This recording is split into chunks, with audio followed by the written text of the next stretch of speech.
तो चलिए शुरू करते हैं। आप हिंदुत्व की बात, इसकी बात, उसकी बात। अरे भाई 97% बच्चे जो नीट में एग्जाम देके आए हैं, 6 बच्चे जिन्होंने सुसाइड किया, 6 के 6 हिंदू हैं, उस पर एक शब्द नहीं बोलते हैं। तुम्हें शर्म है कुछ? आप व्यक्ति जो 4 साल से वहां पर एजुकेशन मिनिस्टर बन के बैठा है, उसको हटाते क्यों नहीं मोदी जी? क्या बच्चों की निराशा आपको दिखती नहीं? क्या आपकी कोई जवाबदेही नहीं?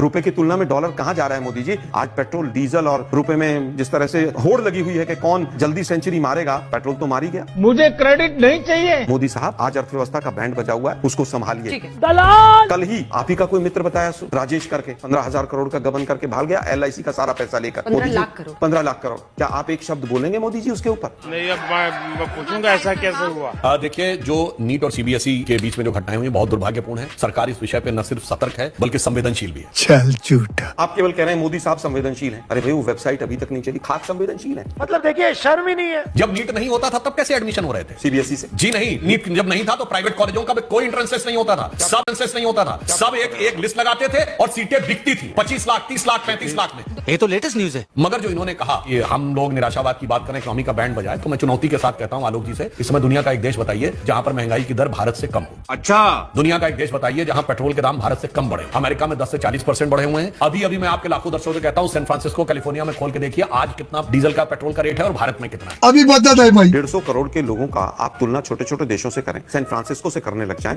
ये देश को अमेरिका दुनिया की सबसे बड़ी आर्थिक ताकत है। सुन तो लीजिए, वहां का पर कैपिटा इनकम और हमारे का क्या डिफरेंस है, आप बता सकते हैं वो?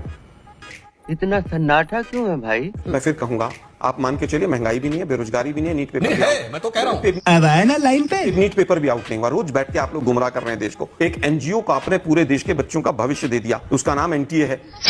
पिछले 2 साल से वो पेपर लीक होता चला जा रहा, 3 साल से एक चिड़िया का बच्चा आपको पकड़ में नहीं आता। तुम चुल्लू भर पानी में जाके डूब के मर जाओ।